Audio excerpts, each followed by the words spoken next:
함께 하시기를 간절히 축원합니다. 2023년 6월 18일 성령 강림절 후 세 번째 주일 주일날 예배를 다 같이 드리겠습니다. 묵도하시겠습니다.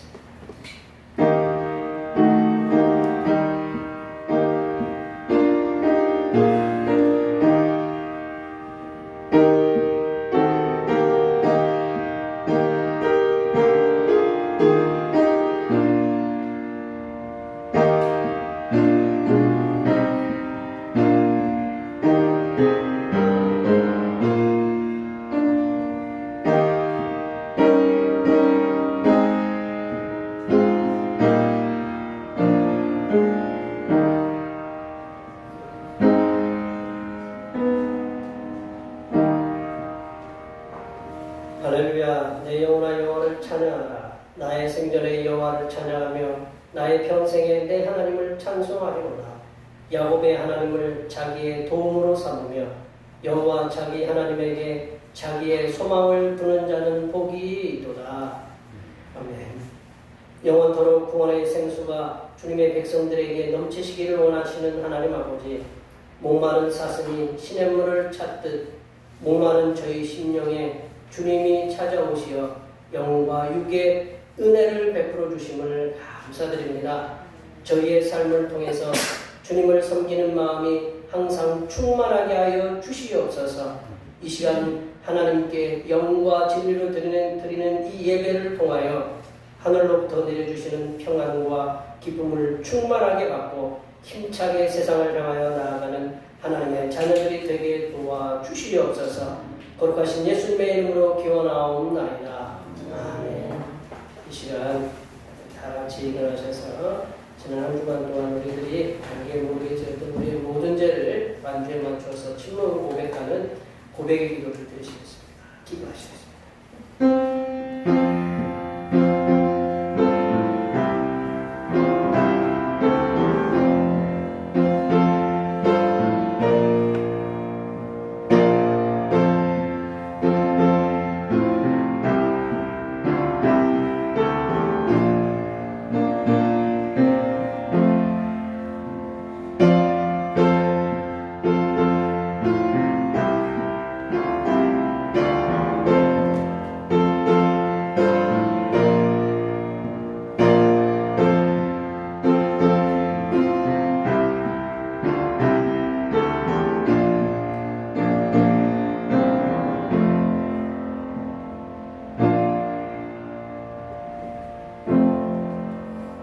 우리 하나님께서는 진심으로 죄를 고백하는 사람들에게 그 죄를 용서하기로 약속하셨습니다. 여호와께서 말씀하시되 오라 우리가 서로 변론하자. 너희의 죄가 주홍 같을지라도 눈과 같이 혀질 것이요 진홍같이 붉을지라도 양털같이 희게 되리라. 이 말씀에 의하여 우리의 죄가 용서받았음을 확신합니다. 아멘. 우리 찬송 3장 하시겠습니다. 찬송 3장입니다.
성시교독은 교동문 82번 빌립보서 2장입니다. 너희 안에 이 마음을 품으라. 곧 그리스도 예수의 마음이니 그는 근본 하나님의 본체시나 하나님과 동등됨을 취할 것으로 여기지 아니하시고 오히려 자기를 비워 종의 형체를 가지사 사람들과 같이 되셨고 사람의 모양으로 나타나사 자기를 낮추시고 죽기까지 복종하셨으니 곧 십자가에 죽으시니라. 이러므로 하나님이 그를 지극히 높여 모든 이름 위에 뛰어난 이름을 주사 하늘에 있는 자들과 땅에 있는 자들과 땅 아래에 있는 자들로 모든 무릎을 예수의 이름에 꿇게 하시고 모든 입으로 예수 그리스도를 주라 시인하여 하나님 아버지께 영광을 돌리게 하셨느니라. 아멘. 사도신경으로 우리의 신앙을 하나님께 고백하시겠습니다. 나는 전능하신 아버지 하나님 천지의 창조주를 믿습니다. 나는 그의 유일하신 아들 우리 주 예수 그리스도를 믿습니다. 그는 성령으로 잉태되어 동정녀 마리아에게서 나시고 본디오 빌라도에게 고난을 받아 십자가에 못 박혀 죽으시고 장사된 지 사흘 만에 죽은 자 가운데서 다시 살아나셨으며 하늘에 오르시어 전능하신 아버지 하나님 우편에 앉아 계시다가 거기로부터 살아있는 자와 죽은 자를 심판하러 오십니다. 나는 성령을 믿으며 거룩한 공교회와 성도의 교제와 죄를 용서받는 것과 몸의 부활과 영생을 믿습니다. 아멘. 다 같이 앉으셔서 찬송 35장 하시겠습니다. 찬송 35장입니다.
전능하신 하나님 아버지, 성삼일체 하나님께서는 창조하신 이 우주에서 못하실 일이 없음을 믿습니다. 하나님의 자녀된 우리들이 하나님의 전능하신 능력을 믿으며 우리가 살아가는 삶 속에서 풀리지 않는 문제들을 믿음으로 성삼일체 하나님께 맡기는 성숙한 신앙들을 허락하여 주시옵소서. 우리들은 우리의 눈앞에서 우리를 흔들고 있는 문제들로 인하여 전능하신 하나님을 잊을 때가 많이 있사오니 성삼일체 하나님께서 연약하고 부족한 인생들을 긍휼히 여기시사 풀리지 않는 문제에 집중했던 우리의 시선을 돌려 성삼위일체 하나님께만 집중하는 삶을 살아가도록 도와 주시옵소서.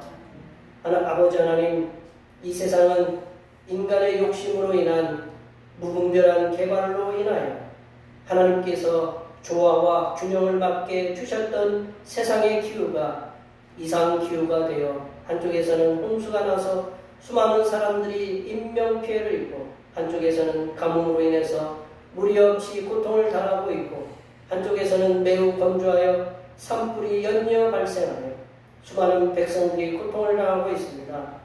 이렇게 자신들의 욕심에만 연연하여 하나님 아버지께서 지으신 이 아름다운 창조 사계를 파괴하는 이들을 심판하여 주시옵소서.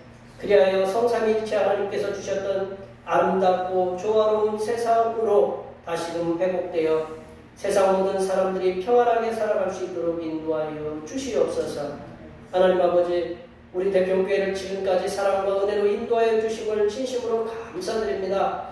성삼위일체 하나님의 은혜와 사랑 가운데 대평교회가 지금 이 순간까지 이 지역을 위해 소금과 빛의 사명을 감당할 수가 있었사오니 대평교회 모든 권속들을 성삼위일체 하나님의 은혜와 사랑의 장중에 붙잡아 주시사 몸에 있는 모든 질병이 치유되게 하시사 주님께서 맡겨주신 사명들을 기쁨으로 감당할 수 있도록 도와 주시옵소서.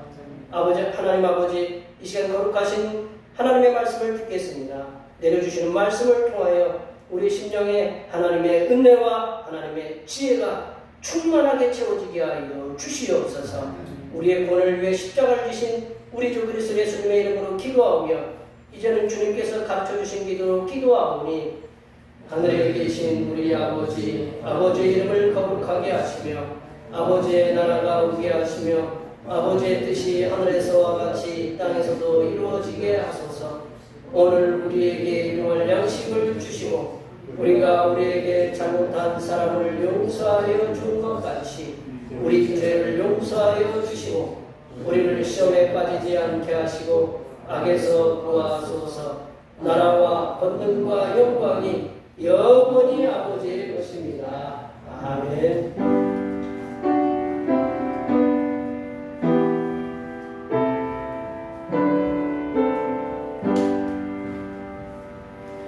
오늘 우리 주신 하나님의 말씀은 신약성경 누가복음 7장 11절 말씀입니다. 신약성경 누가복음 7장 11절에서 18절 말씀입니다. 신약성경 100쪽이나 101쪽에 있습니다. 성령 강림절 후 세 번째 주일에 주신 하나님의 말씀은 신약성경 누가복음 7장 11절에서 17절 말씀입니다. 신약성경 100쪽이나 101쪽에 있습니다. 2023년 6월 셋째 주일에 주신 하나님의 말씀은 신약성경 누가복음 7장 11절에서 18절 말씀까지입니다. 한 절씩 교독하시겠습니다. 그 후에 예수께서 나인이란 성으로 가실새 제자와 많은 무리가 동행하더니 수문에 가까이 있을 때 사람들이 한 죽은 자를 보고 이는 한 어머니의 독자요 그의 어머니는 바로라. 그 성에 많은 사람도 그와 함께 나오거늘 주께서 과부를 보시고 불쌍히 여기사 울지 말라 하시고 가까이 가서 그 관에 손을 대시니 맹자들이 서는지라. 예수께서 이르시되 청년아 내가 네게 말하노니 일어나라 하시매 죽었던 자가 일어나 앉고 말도 하거늘 예수께서 그를 어머니에게 주시니 모든 사람이 두려워하며 하나님께 영광을 돌려 이르되 큰 선지자가 우리 가운데 일어나셨다 하고 또 하나님 하나님께서 자기 백성을 돌보셨다 하더라. 함께 오십니다. 예수께 대한 이 소문이 온 유대와 사방에 두루 퍼지니라. 아멘. 오늘은 성령 강림절 세 번째 주일입니다. 요즘 세상이 혼돈하고 혼란한 세상 속에서 빛과 진리와 생명으로 인도하시는 성삼위 찬양에 늘 감사하시기 바랍니다. 매주 찬양 예배는 우리 권사님들과 여러분들의 도움의 손길로 오후 1시에 찬양 예배를 드립니다. 우리 중보기도 지금 이제 성령께서 강림하셨는데 우리가 성령의 충만함을 받고 하나님의 복음을 전하는 전도자가 되게 해달라고 위해서 기도해 주시고 안예배 후에는 점심 공동 식사가 있습니다. 수고에 감사드리고 맛있게 함께 식탁 공동체에 참여하셨으면 감사하겠습니다. 오늘 어제도 많이 더우셨죠? 네, 오늘도 이렇게 많이 더워서 에어컨을 이렇게 올해 처음 틀었는데 어떤 분은 너무 또 추워서 이제 또 냉방병에 걸리시는 분들도 계시고 여러 가지 또 더우면 낮에 일하실 때 이렇게 조심들 하셔야 되는 것이 요즘 세상인데 우리가 한 주간 살아가시면서 또 직장에서나 또 들에서나 논에서나 가정에서나 또 사업터에서 일하시면서 하나님께서 우리들을 강건하시는 대로 지켜달라고 우리 앞에 옆에 뒤에 계신 분들 매주일 이렇게 보는 게 은혜인 줄 아시고 늘 주께서 주신 삶의 현장에서 승리하시는 하나님의 자녀들이 되게 해달라고 앞에 옆에 뒤에 계신 분들 많이 축복해 주시기 바랍니다. 축복합니다.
영화 얘기를 하는데 어르신들은 잘 모르시겠지만 좀 생소하겠지만 1998년에 미국의 유명한 감독 중에 하나가 스티븐 스필버그 감독이 있는데 그분이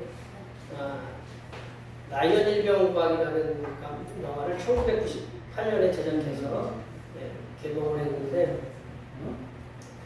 톰 행크스 주연이고요. 라이언 일병 구하기가 이 전체적인 내용이 뭐냐면 제2차 세계전의 판도를 바꾼 게 이제 노르망디 상륙작전이라고 프랑스의 그 노르망디 상륙작전을 시작으로 인해서 그 영화를 보면 한 20분 동안은 눈에서 이게 뗄 수가 없어요.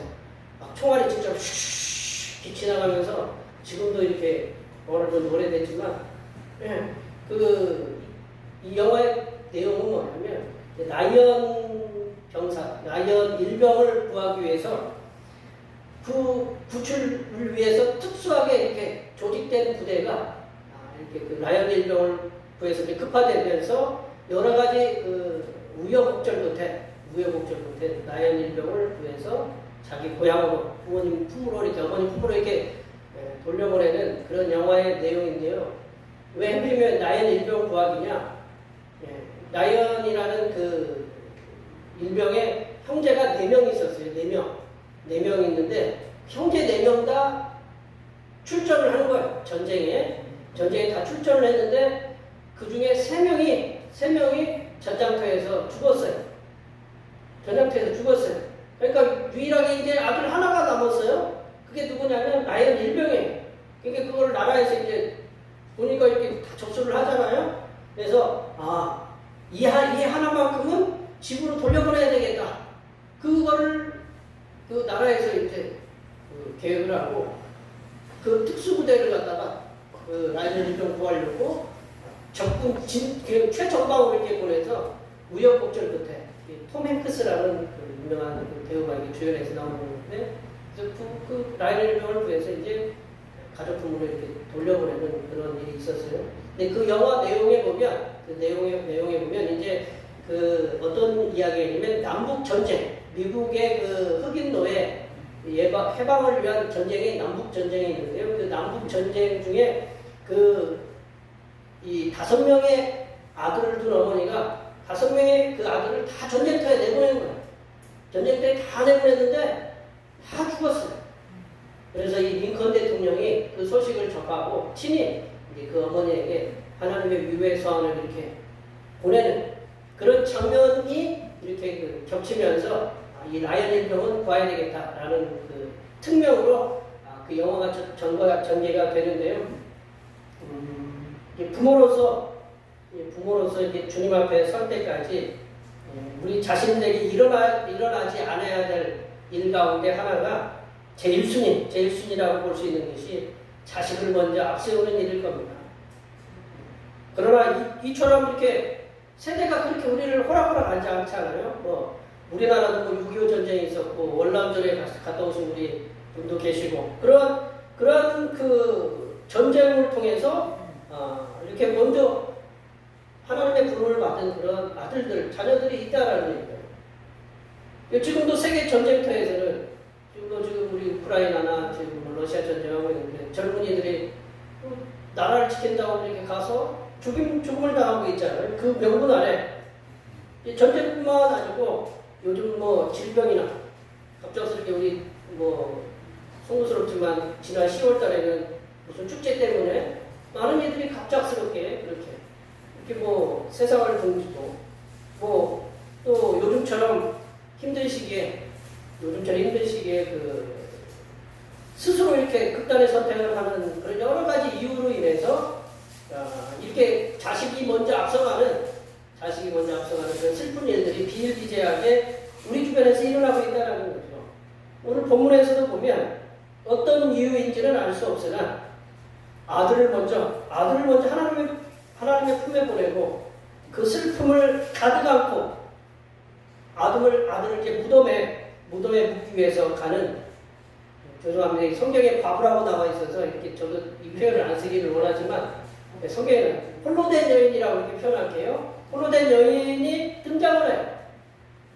12절의 보고에 의하면 장지로 가고 있는 이 아들은 이 여인의 유일한 혈육, 독자였다라는 독자. 이 독자라는 말은 요즘은 우리나라가 세계 최고로 아이를 적게 낳는다는 그런 보고가 있는데 이 독자라는 말은 남편과 일찍 사별했음을 보여주는 증거이기도 하다. 독자라. 여기 좀 여러 해 동안 이렇게 남편하고 이렇게 살았다면 자식들을 여럿이 둘 수 있었잖아요. 근데 남편이 어떤 이유로 전쟁에 나갔는지 아니면 어떤 사고인지 질병인지 모르지만 갑작스럽게 유복자일 수도 엄마가 뱃속에 있을 때 이 남편이 사별할 수도 있었고 여러 가지 이유가 있었지만 그 결혼 후 첫 아들을 낳고 얼마 안 돼서 남편이 세상을 떠난 것으로 이렇게 보입니다. 옛날에 이렇게 일찍 자녀들을 보내면 참 어렵잖아요, 그죠? 혼자 이렇게 자식을 키운다는 거, 젊어서 혼자 자식을 키운다는 거 그렇게 쉬운 일이 아닌데, 그 사람들에 의해서 옮겨지고 있는 이 행여의 주인공, 우리 행여라고 하잖아요. 행여의 주인공이 이 여인이 이 땅에서 살아갈 유일한 명분이었다. 이 아이가 청년이라고 그랬는데 영어로 보면 영맨으로 이렇게 나왔더라고요. 젊은이인데 몇 살인지는 정확하게 알 수가 없어요. 그때는 뭐 지금도 이스라엘은 12살, 12살 넘으면 이제 성년으로 이렇게 하는데 몇 살인지 정확하게 나오진 않았지만 그렇게 나이는 많지 않다라는 거죠. 아들이 유일한 소망이었던 것이에요. 이 여인에게는. 하지만 이 아들이 어떤 질병이나 사고에 의해서인지는 알 수는 없지만 홀어머니보다 먼저 하나님의 품에 안겼다. 눈에 넣어도 아프지 않을 이 아들이 홀어머니 앞서서 먼저 하나님 품에 안겼다라는 거죠. 이게 뭐 영화도 뭐 그런 제목이 있는 것 같아요. 남겨진 자들의 뭐 슬픔, 뭐 아픔, 뭐 남겨진 자들에 대한 어떤 고통을 다루는 그런 일들이 이야기들이 이렇게 영어로 이렇게 소개되는 것들이 있는데 홀로 남겨진 사람들의 슬픔이라 그것을 겪어보지 않는 사람들은 그 고통을 알기가 어렵다는 거죠. 저도 아직 그런 저기를 아직 겪어보진 않았고 우리 어머니들은 옛날에 자녀들을 낳으면서 먼저 태어나면 질병 때문에 유아 사망률이 지금도 많지만 옛날에는 훨씬 더 많았는데 그 자식들을 이렇게 먼저 보내는 게 그게 굉장히 가슴 아픈 일이거든요. 이제 홀로 된 여인은 유대 전통에 따라서 행여보다 앞서가고 있었어요. 우리는 보통 뒤로 가고 있지 않아요. 뒤로 가잖아요. 안 그러세요? 우리 요즘은 아메리카 잘 모르지만 우리 관보다 우리는 뒤에 가요. 관보다 뒤에 가는데 유대 전통은 관보다 앞서가서 이 여인이 이제 그 아들이 묻힐 장지로 이렇게 가고 있는 거예요. 동네 대부분의 사람들, 우리도 예전에는 그랬잖아요. 한번 동네에 장례가 일어나면 동네가 전체적으로 다 이렇게 모여가지고 장례 치르잖아요. 며칠간. 요즘은 뭐 장례식장에 가서 이제 저기 하지만, 근데 대부분 이제 장례 행렬이 지나가면 하던 일을 그만둔대. 그래가지고 그 장례 행렬에 동참하는. 그러니까 쉽게 얘기하면 우리 대평촌에 장례가 났다. 그럼 뭐 다 일어나서 다 하는 거거든요. 근데 그 슬픔의 장례 행렬에 갈릴리의 낯선 청년이 그 슬픔을 가져가고 가는 그 장례 행렬을 딱 가로막았어요. 그 유대 전통의 장례 행렬을 막는 것은 무리한 일이에요. 이렇게 생각해 보세요. 뭐 행렬을 주막하는데 못 가겠다고 딱 막는 그런 일이거든요. 무리한 일이기도 하거니와 있을 수도 없는 일이었어요. 나인성에 홀로 된 여인의 아들의 장례식을 방해하고 있는 이 분이 누구냐? 우리의 치유자이시고 우리의 위로자이시고 우리의 구원자이신 예수님이셨다. 오늘 본문에서 예수님께서 장례 행렬을 막으시면서까지 우리에게 전해주시고자 했던 메시지가 뭔지 함께 말씀을 나눠보도록 하겠습니다. 첫 번째로 예수님께서는 긍휼과 위로의 주님이시다라는 것을 말씀하고 있습니다. 그걸 나타내고 싶으셨다라는 거죠. 예수님께서는 우리 위로와 긍휼의 주님이시다라는 거. 긍휼히 여기시는 분이다. 불쌍히 여기시는 분이다라는 거죠. 우리 13절 말씀을 다 같이 읽어보겠습니다. 13절 말씀입니다. 주께서 과부를 보시고 불쌍히 여기사 울지 말라 하시고 과부를 보시고 불쌍히 여기셨다. 예수님께서는 홀로 된 여인을 보시고 불쌍히 여기셨다는 거죠. 긍휼히 여기셨다라는 거죠. 예수님께서는 복음서를 보시면 병들고 어려움에 처한 이들을 보시면 이게 긍휼히 보셨다. 긍휼히 보셨다라는 것은 막 속에서 쉽게 얘기하면 막 속에서 막 끌어오는 뭐 이게 그 마음이 있는 거예요. 그래서 예수님이 병자들을 치유하실 때 그냥 가만히 있을 수가 없는 거예요. 손에서. 그래서 손이 저절로 이렇게 나가는 거예요. 자석처럼. 그런 마음이 여기서 긍휼히 여겼다라는 거죠. 예수님께서 홀로 된 여인을 보고 긍휼히 여기신 것은 아마도 이제 누군가가 치유자 예수님께 그 금방을 이제 지나고 있으니까 치유자 예수님께 그 홀로 된 이 여인의 그 신상 정보를 말해 주었으면 이렇게 뭐 짐작해 볼 수가 있어요. 예수님이 뭐 그렇게 얘기 안 해줘도 아시겠지만 누군가가 예수님을 이렇게 따랐던 그 누군가가 이 장례를 치르고 있는 이 여인은 홀로 된 여인인데 젊었을 때 아이가 어렸을 때 이 남편이 일찍 여인이고 어렵게 자식을 키웠는데 이 자식이 아파서 어떤 사고로 인해서 먼저 하나님의 부르심을 받았습니다라는 신상 정보를 이 이 예수님에게 전해 주었으냐 이렇게 생각이 돼요. 이제 홀로 된 여인의 그 유일한 기쁨과 소망이었던 아들이 죽음을 당했어요. 그 여인은 남편도 일찍 데려간 하나님과 그리고 아들을 빼앗아간 하나님에 대한 원망이 있을 수도 있어요. 한번 입장 바꾸는 거 생각해 보시면 뭐 그렇지 않겠어요? 아들을 남편으로 그냥 일찍 데려가셨는데 거기다가 또 아들도 또 일찍 데려가시고 그 아픔이라는 건 우리가 이제 겪어보지 않았기 때문에 그런 겪어본 분들의 이제 굉장히 트라우마가 이제 심한 것 같아요. 그런데 이 원망이 그 속에 있을 수도 있었는데 이제 그런데 예수님께서 마침 그 길을 나인성이라는 성을 이렇게 지나가고 계셨다는 거죠. 그게 굉장히 큰 어떤 이슈거든요. 예수님이 지나가고 계셨다는 거. 예수님께서는 그 여인을 불쌍히 여기셔서 울지 말라. Don't cry. Don't cry. 여기서 옛날에 어떤 제목이 있었던 거예요. Don't cry. 예? Don't cry mom이라는 그도 아마 자식을 잃은 어머니의 아마 그 내용을 담은 영화가 있던 것 같은데 Don't cry. 울지 마세요, 엄마. 예. 울지 말은 연이야 울지 말라라고 Don't cry라고 이렇게 얘기를 했어요. 생각해보세요. 지금 자식을 잃고 자식을 잃었으니 눈물이 계속 이렇게 속에서 우물처럼 계속 샘물처럼 솟아나는 거예요. 자식을 잃고 자식을 묻기 위해서 장제가는 이 여인 이 자신에게 울지 말라. 갈릴리의 낯선 청년이 나사렛에서 온 낯선 청년이 울지 말라고 하는 이 황당한 말을 하고 있는 당신은 나에게 황당한 말을 하고 있다. 어떤 그런 무례한 말을 하고 있느냐라고 이 여인이 이 청년인 예수님에게 되묻고 싶었을 것이다. 자식을 먼저 앞세운 내 아픔과 내 고통을 당신이 아느냐? 라고 그렇게 되묻고 싶었을 거예요.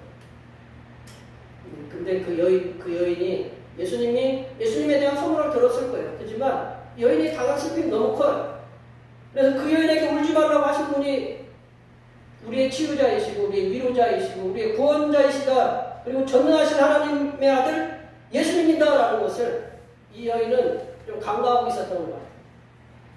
예수님께서는 그 여인을 긍휼히 여기셨고 울지 말라라는 그런 위로하시는 말씀 그리고 예수님이 마음을 담아서 그 여인에게 전해주셨다. 예수님께서는 우리들이 당하고 있는 슬픔의 현장에서 슬픔의 현장으로 내려오신다. 바벨탑 사건에서 보면 하나님이 얘네들이 나를 어떻게 취급하나 이렇게 내려오시는 것도 있지만 화를 내시려고 내려오는 것도 있지만 하나님께서는 우리가 당하고 있는 삶의 현장 예전에 유대인의 수용소에서 일어났던 일들을 적었던 엘리 위젤의 흑야 밤이라는 책에 보면 한 소년과 그 어른이 도망치다가 걸려가지고 유대인들이 보는 앞에서 자기 동족들이 보는 앞에서 이제 교수형을 쳐요. 근데 이 뚱뚱한 아저씨는 금방 죽는데 이 소년은 몸무게가 약하니까 이 목이 저기 없으니까 발버둥 치면서 오랫동안 하다가 이제 죽거든요. 그러면서 많은 사람들이 묻는 거죠. 저렇게 고통당하는 아이를 하나님은 지금 어디 계시느냐? 그런 질문을 할 때 유대인들이 그런 대답을 하는 거죠. 그 아이와 함께 저 고통당하고 있는 저 아이와 함께 우리 하나님도 그 아이와 함께 고통을 당하고 있다라는 그런 명쾌한 신학적인 해석을 한 걸 볼 수가 있거든요. 유대인들이 거의 600만 명 가까이가 가스실에서 이렇게 죽어갈 때 늘 질문했을 거예요. 하나님은 어디 계시느냐? 하나님은 어디 계시느냐? 그럴 때 이 엘리위젤이라는 분은 그 가스실에서 고통당하는 교수를 처해가 저렇게 발버둥 치고 있는 저 소년과 함께 그 고통의 현장에서 같이 고통당하고 계신다라는 그거를 이렇게 말씀하고 있는 것을 우리 책에서 이렇게 볼 수가 있거든요. 예수님께서는 우리들이 당하고 있는 슬픔의 현장에 내려오셔서 우리들을 긍휼히 여기신다. 우리가 고통을 당하면 우리 혼자 내버려 두시는 게 아니다. 예전에 그런 모래 위에 발자국이라는 그 모래가 있던 것 같은데 어떤 분이 꿈을 꿨어요. 꿈을 꿨는데 자기가 그렇게 힘든 시기에 이제 그 혼자 있었다고. 이제 주님이 나타나셔서 얘기하는데, 주님, 내가 힘들 때 당신은 어디 계셨습니까? 라고 그렇게 얘기를 해요. 그랬더니 이제 저 모래 위에 발자국을 봐라. 네가 힘들 때 내가 너를 업고 갔다. 뭐 이제 그런 얘기가 있는데, 우리 주님은 우리가 힘들 때 우리를 외면하시는 분이 아니다라는 거죠. 우리와 함께 고통을 나누시고 또한 우리에게 위로의 말씀을 전해주시는 분이 바로 예수님이시다라는 거죠. 우리 주님 예수님께서는 언제나 우리들을 긍휼히 여기시고 그리고 우리의 고통스러운 마음에 위로를 통해서 우리들을 치유하시는 분이다라는 것을 우리가 믿어야 된다. 사람들이 상상할 수 없는 어려움에 처해 있을 때 우리 각자의 삶의 현장이 다 틀리잖아요. 어떤 고난의 모습들이 있는지 어떤 그 마음의 심적인 고통을 겪고 있는지 그걸 우리들은 표현을 안 하지만 우리가 믿고 있는 성삼일체 하나님께서 우리가 그걸 알고 계신다. 알고 계셔서 성삼일체 하나님의 긍휼하심과 그리고 위로하심이 우리에게 충만하게 임하게 해달라고 우리가 기도해야 된다. 왜냐하면 우리 주님께서는 우리 그 고통당하는 걸 알고 계시기 때문에 그렇다라는 거죠. 세상에서 가장 큰 고통을 당하고 있는 많은 분들이 계세요. 우리가 일일이 어떤 표현을 못하지만 그런 고통 속에 살아가는 분들이 많이 계셔요.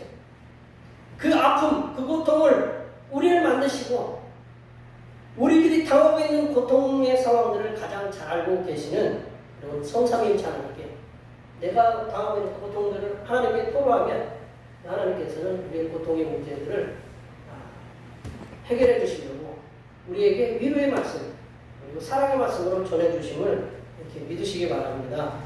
두 번째로 부활의 소망이 되시는 그 예수님께서는 홀로 된 여인의 고통을 해결해 주셨다.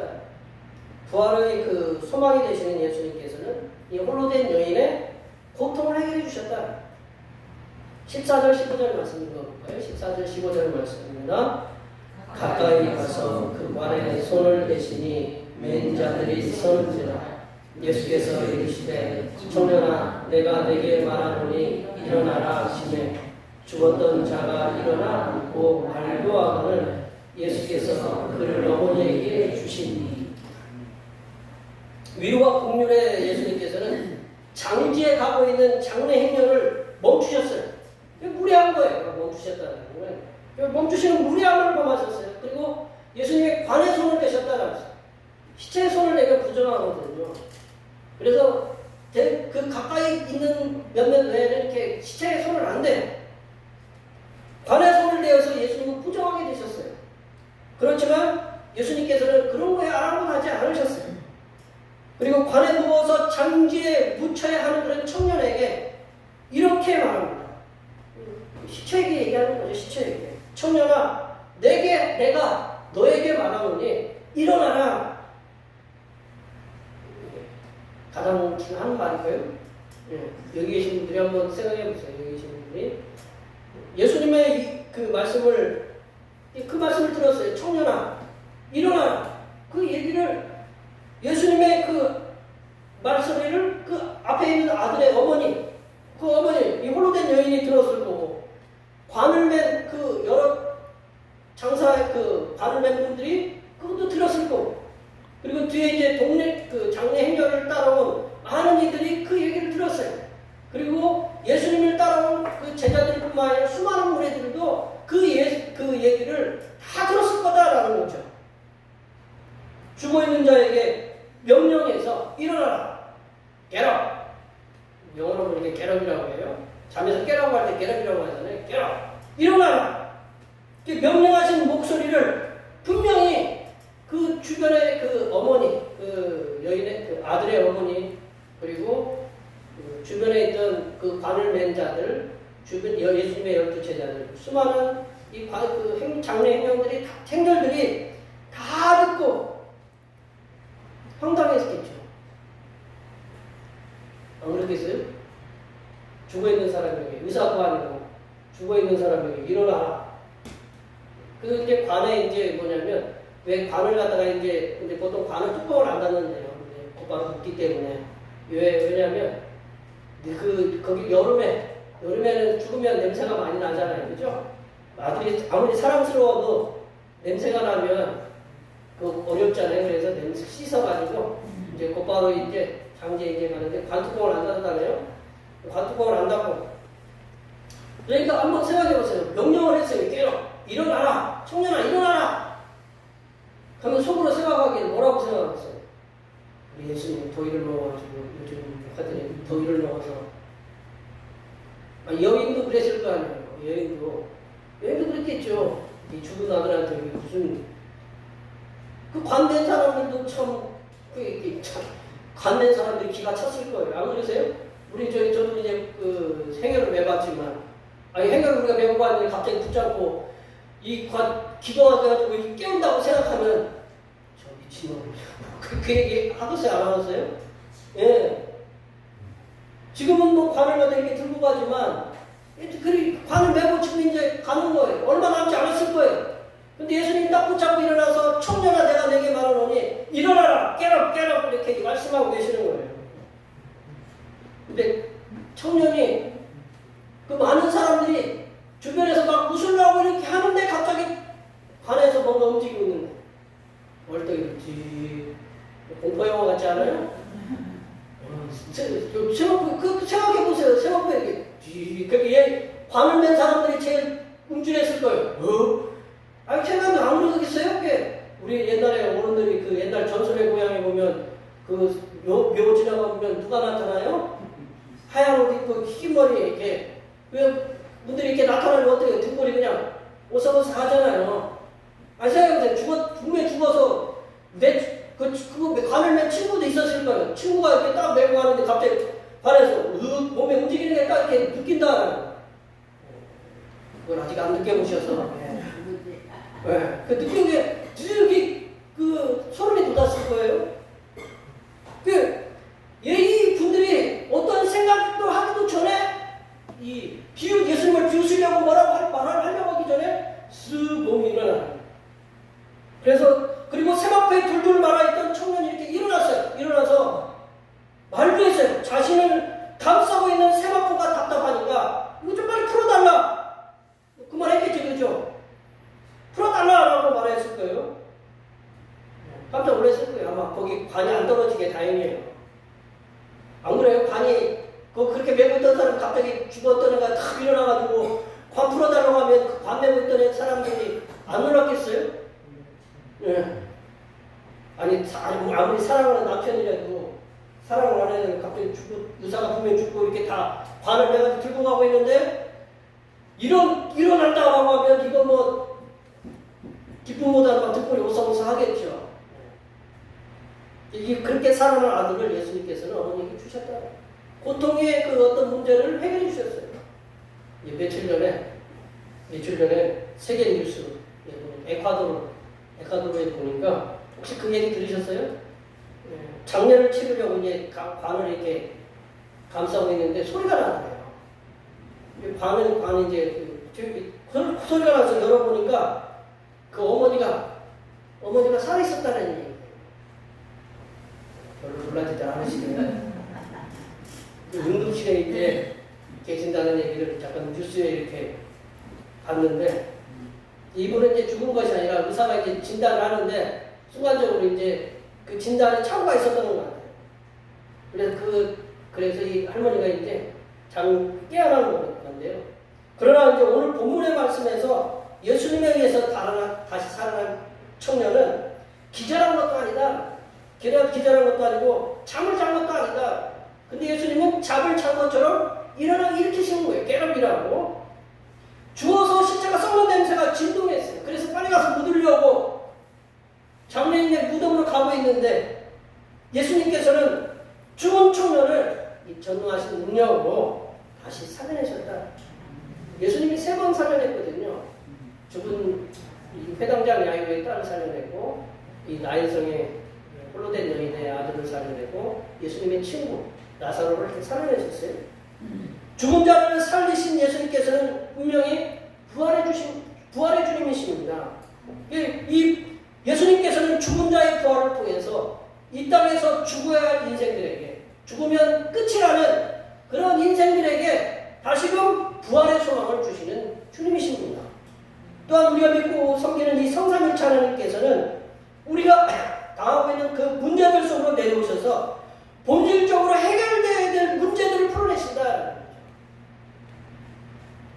이렇게 보니까 문제가 없으신 분이 한 분도 안 계시는군요. 그죠? 네, 다 문제가 다들 계세요. 네, 뭐 얼굴에 화장하고 왔다고 해서 제가 모르는 것도 아니고 다 문제들이 있어요. 그 문제들을 하나님 우리가 그 현장 속으로 하나님이 내려오신다라는 거죠. 우리가 고민하고 그러는 문제들, 이 여인의 문제는 뭐냐? 이 자식이 살아났으면 좋겠어요. 왜냐면 자식이 혼자 이제 평생 혼자 살아가야 되고, 그 당시에 혼자 된 여인들은 이게 공공구호금이 돼요. 그 유대에 모아놓은 공공구호금을 그걸 받으면서 살아가야 되고, 온갖 우리 어른들이 얘기하잖아요. 애비 없는 자식. 그 애비 없는 자식, 그런 얘기를 듣기 어려워서 이제 어머니들이 열심히 키우는데, 그나마 자식이 없어요. 소망이 뭐가 있겠어요? 그렇게 고민하고, 괴로운 문제를 예수님께 해결해 주셨다는 거죠. 자식을 살려내시고 있어. 우리가 고민하고 괴로워하는 문제들을, 여기 계신 분들은 그 앞에도 수없이 이렇게 쌓여있다라는 얘기예요. 우리는 그 문제들 속에서 그 함몰되는 거예요. 문제들이 나를 막 둘러싸고 있는 거예요. 그래서 그 문제들을 근원적으로 풀어내실 수 있는 그 성삼일체 하나님을 잊어버릴 때가 있다라는 거예요. 우리가 너무 문제가 풀다 보니까 나를 나와 함께 하시고 이 문제들도 능히 풀어내실 성삼일체 하나님을 잊어버리는 때가 있다는 거죠. 네, 우리들이 잊지 말아야 될 것은 우리가 믿고 성삼일체 하나님께서는 부활의 소망을 주시는 하나님이신 동시에 또한 우리와 항상 함께 하시는 임마누엘 되신 하나님이심을 믿으시고 그 믿음으로 우리의 문제를 성삼일체 하나님께 맡기시기를 간절히 축원합니다. 세 번째로 보시면 성삼일체 하나님께서는 당신들의 백성들을 돌보신다. 성삼일체 하나님께서는 당신의 백성들을 돌보신다 하나님이다. 돌보신다라는 말을 제가 이렇게 영어 성경에서 보니까 헬프라고 나오고 도우신다라는 의미로 나오더라고요. 우리 16절 말씀을 한번 읽어보겠습니다. 16절 말씀입니다. 모든 사람이 두려워하며 하나님께 영광을 돌려 이르되 큰 선지자가 우리 가운데 일어나셨다 하고 또 하나님께서 자기 백성을 돌보셨다 하더라. 예수님께서 죽은 청년을 다시 살려내셔서 그 어머니에게 주셨어요. 그 어머니는 이제 어떤 새로운 삶의 어떤 활력이라고 해야 되나? 이렇게 어떤 큰 기쁨을 갖다가 얻었잖아요.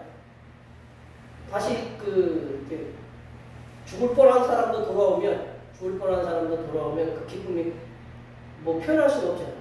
이 여인은 얼마나 기뻤을까요? 평생 이제 혼자 살아야 될 이 아들을 이제 같이 있게 살 수 있다라는 이제 소망이 다시 생기는 거거든요. 얼마나 기뻤겠어요. 그걸 갖다 이 아들을 아는 어머니는 다시 이렇게 살아갈 그 힘, 소망을 얻었을 거고, 그 아들을 갖다가 품에 안는 그 어머니를 갖다가 많은 사람들이 봤다는 얘기죠. 자식이 살아나는 것들을 많은 이들이 봤다라는 거죠. 그들이 이런 죽은 자를 다시 살려낸다니. 그러니까 두려움이라는 건 이제 경외감이라고 표현하죠. 경외감에 사로잡혔다. 그리고 이것은 창조주 하나님께, 우리의 창조주 하나님께 영광을 돌렸고, 이들이 고백하기를 우리 땅에 큰 선지자, 메시아라고 이들이 아직도 몰랐으니까 큰 선지자가 일어났다라고 이렇게 하나님께 감사했어요.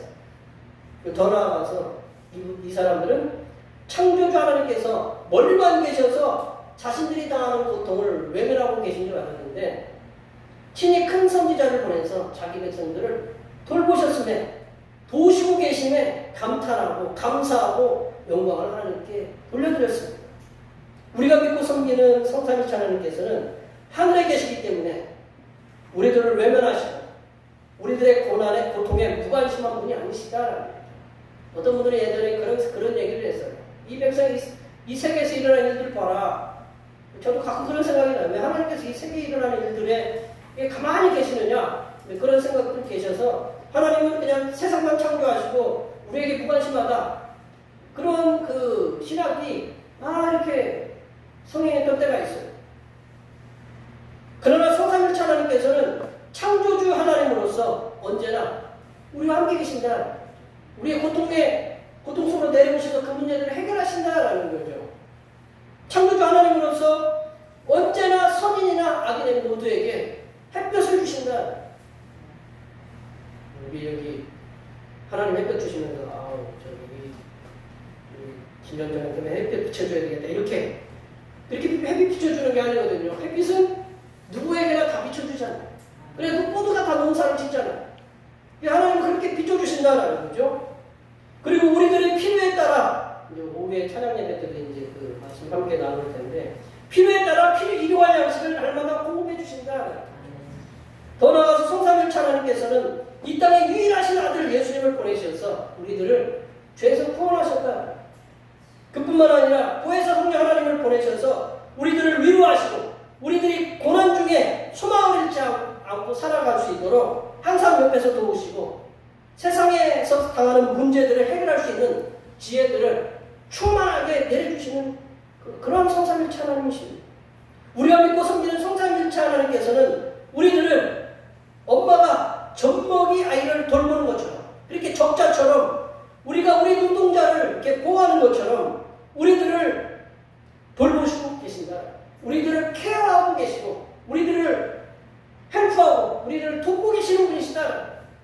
그러므로 우리들은 우리가 믿고 성삼위일체 하나님의 돌보심에 우리를 도와주시며 항상 감사하고 찬양과 영광을 돌려드리시기를 바랍니다. 말씀을 이렇게 정리해보면요. 우리가 믿고 섬기는 성삼위일체 하나님께서는 긍휼과 위로의 하나님이십니다. 우리가 믿고 섬기는 성삼위일체 하나님께서는 우리가 당하고 있는 문제들을 근본적으로 해결해 주시고 그리고 부활의 소망을 주시는 위로의 성삼위일체 하나님이십니다. 더 나아가 우리가 믿고 섬기는 성삼위일체 하나님께서는 우리들을 어린아이처럼 젖먹이 어린아이처럼 그리고 눈동자처럼 돌보고 계시는 분이십니다. 여기에 모여 예배하시는 모든 성도님들께서는 우리가 믿고 섬기는 성삼위일체 하나님께서는 항상 우리들을 사랑하셔서 돌보시고 그리고 위로하시고 치유하시고 그리고 문제들을 해결해 주시는 분이심을 확실히 믿으시고 성삼위일체 하나님만을 의지하시면서 세상에서 항상 승리하시면서 살아가신 하나님의 자녀들이 되시기를 간절히 축원합니다.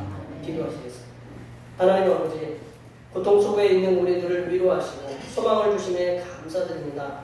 연약한 믿음 속에 있는 우리들을 긍휼히 여기시사 우리들을 항상 눈동자처럼 돌보아 주시고 우리들이 항상 성삼위일체 하나님께서 우리와 동행하고 계심을 깨달아 세상에서 믿음으로 승리하며 살아가는 하나님의 자녀들이 되게 도와 주시옵소서.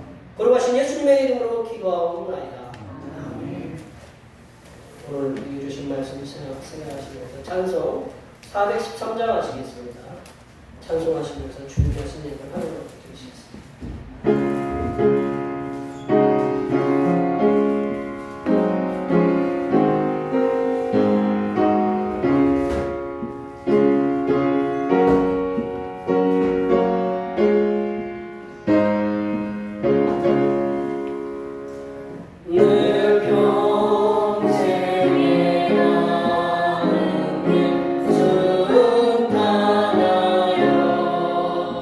늘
사랑하는 자들의 진실한 헌신을 기뻐 받으신 하나님 아버지, 날마다 믿음이 성장하게 하시고 그 믿음의 아름다운 결실을 허락하시는 은혜를 감사드립니다.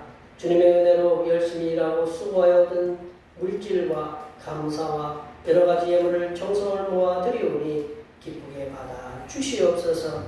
전능하신 하나님 아버지, 날마다 우리들에게 건강을 주심도 감사한데 우리들에게 일을 할 수 있는 공간을 주시고 수고하여 얻은 물질을 통해 평안한 삶을 살아갈 수 있도록 해주시니 감사합니다. 주님 앞에 수고하여 얻은 소득의 열의 하나를 드리오니 물질의 복을 주시되 상상할 수 없을 만큼의 물질의 복을 허락하여 주시고 물질의 복과 아울러 건강의 복과 마음의 평안도 허락하여 주시옵소서. 하나님 아버지, 일주일 동안도 지켜주심에 감사하여 감사의 예물을 드립니다. 매일매일 감사함을 통해서 하나님께 영광을 돌려드립니다. 또한 여러 가지 모양으로 주님 앞에 필요한 예물들을 주셨음에 감사하여 감사의 물을 드렸사오니 주님께서 오시는 그날까지 항상 우리들을 눈동자처럼 지켜주시고 감사의 조건들이 매일매일 늘어나는 기쁨으로 충만하게 하여 주시옵소서. 오늘도 하나님 아버지, 오늘도 한결같은 마음으로 주님 앞에 주일원금을 드립니다. 이 한 주간도 주님께서 선하시게 베풀어 주시는 사랑하심과 은총의 역사 가운데 복된 길로 인도하여 주시옵소서.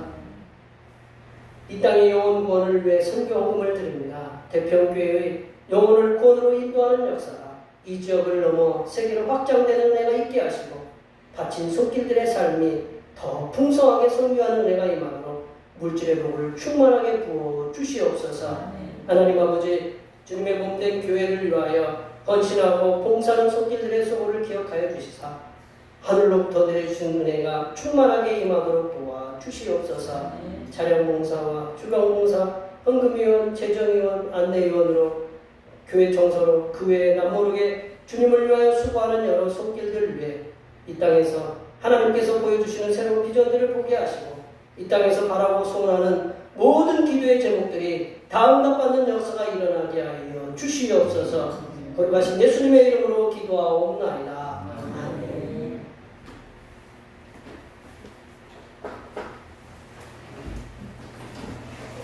사명선언을 제청하시겠습니다.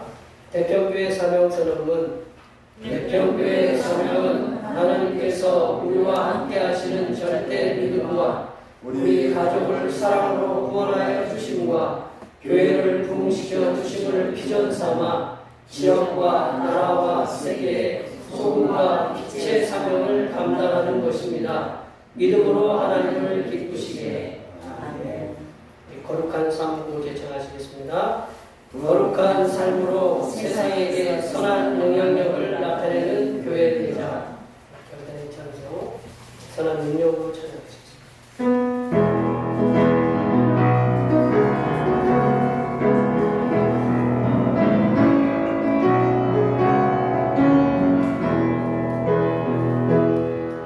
주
이제는 부활의 소망과 참된 위로가 되시는 우리 주님 예수 그리스도의 은혜와 죽은 자들을 다시 살리시사 영원한 나라에 들어가게 하시는 하나님 아버지의 무한하신 사랑하심과 부활의 소망과 참된 위로의 길로 인도하여 주시고 도우시는 보혜사 성령 하나님의 교통하심과 교제하심과 위로 충만하게 하시니 성삼일체 하나님께서 주시는 부활의 소망과 참된 위로를 통하여 세상에 선한 영향력을 끼치며 살아가기로 다짐하는 여기 모인 모든 주님의 백성들을 위하여 그들의 가정과 건강과 직장과 사업과 학업 위해와 올해의 모든 농사와 모든 계획들을 위해와 흩어져 있는 모든 자녀 손들 위해와 이 자리에 함께하지 못한 모든 태평교회 권속들을 머리머리 위해와 이 나라의 아동학대로 고통을 겪고 있는 어린이들을 눈동자처럼 보호하여 주신 하나님의 역사하여 주심과